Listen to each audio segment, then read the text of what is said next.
Hi, this is Anand Vasu, and you're watching Anand on Cricket. And the moment that we've been waiting for all these months is finally upon us.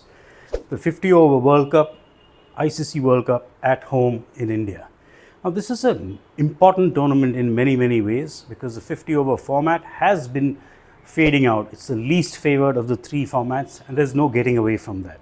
But that said, this is a massive tournament for India. This is a massive tournament for the survival of 50 over cricket. If India can have a successful run in this tournament, if India can host this tournament successfully, I mean, there were glitches over the late announcement of the schedule and then changes to the schedule and then ticketing fiascos that happened with the online booking, various teething issues. But generally, this happens with World Cups, and once things start, they settle down and things get better from there on. And what can save this World Cup is the on-field action. If India can somehow make it to the semifinals at the very least, and then if they can go on to win, something they haven't done since the last World Cup at home in 2011, it will mean a lot, not just to the fans, but to the backers of 50 over cricket, whether it's the sponsors, the broadcasters. It will just give a new lease on life for 50 over cricket. Can India do it? Well, if you look at their squad, they've got pretty much every box ticked.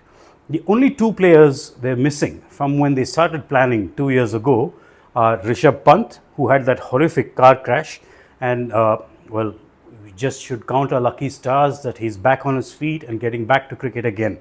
So bad was his injury. The other is Akshar Patel. Last minute, that quadricep just gave up on him. Well, the good news for India is they have cover for both these players.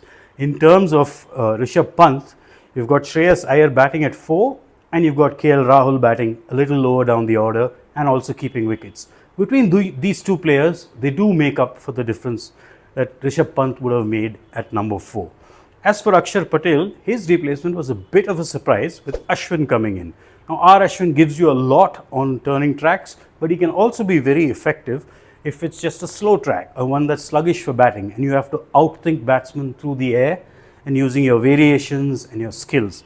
So in that sense, India have all their boxes ticked. Their problem is, what squad do they select on any given day? They've got 3 quality fast bowlers to pick from, but we know that they favour having a batting option at number 8.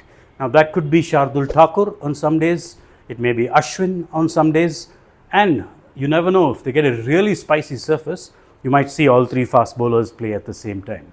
Well, India, strong team, settled squad, all going well, but I still wouldn't call them the favourites. To me, England are the team to watch out for, simply because they've revolutionized the way that white ball cricket has been played over the last few years. Every team talks about playing fearlessly, freely, and attacking from ball 1 to the last ball, even if you lose wickets. But England are the only team who actually have the squad to be able to do that over 50 overs in any conditions. That's the way they're going to play. There is going to be an odd day when it doesn't work out, or this is what we all thought, law of averages and statistics and all that. But they haven't really had that major implosions so far. They look set to cover their bases. They'll pack their playing 11 with power hitters and all-rounders, which means they got bowling options. They've got batsmen who can go hard from ball 1 to the last ball. And then there's Australia. And you never discount Australia in a World Cup, especially in a 50 over World Cup where each team is playing everyone else in the league phase. That means, by and large, you're not going to get too many major upsets. It's the strongest 4 teams that are going to make it to the semifinals. And Australia know how to win. Once the tournament starts, they will bring this to the fore. They might have had a few hiccups on the way, but you'll see that once the tournament proper starts, Australia start looking like a very different team. And if they get on a roll, get 2-3 wins and are dominant, then it's going to be very difficult for other teams to stop them. So we've got 3 teams, I think, who will make it into the semifinals: India, England, Australia. Not necessarily in that order. Who's going to be the 4th? Well, that's wide open in this tournament. You've got Pakistan with exceptional bowling, but the batting is a bit brittle.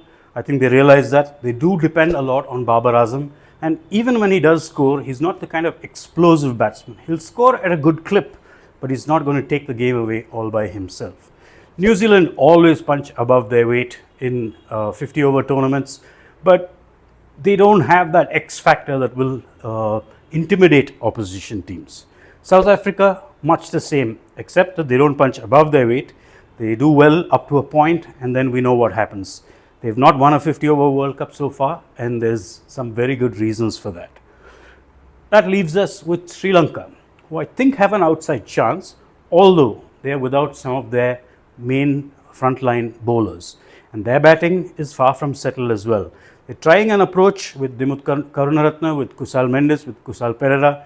Whether this will pay off or not consistently is the big question that everyone has to ask. Now, moving away from the teams, why is this World Cup also important? Because this is the first time a 50 over World Cup is being hosted by just one country other than England. We know the first World Cups were in England, but ever since then, every time the World Cup's gone out, it's been jointly hosted. India, of course, hosted it jointly in 86, 87, and then again in 2011. In 2011, India broke the jinx of becoming the first home country to win a World Cup. They will be looking for a repeat of that. No one more than Rohit Sharma, because this is certainly his last World Cup. And there's Rahul Dravid, the coach, who's copped a lot of criticism for chopping and changing and trying different options with his team in bilateral cricket over the last 2 years. Finally, the big event is here. The team is settled. The fans are ready. Globally, an audience is ready. Can India deliver this home win? That's the billion-dollar question, really, that will settle the debate over the future of one-day internationals and 50 over cricket. Thanks for watching. Please do remember to like, share, subscribe, and also look for me on all other social media platforms.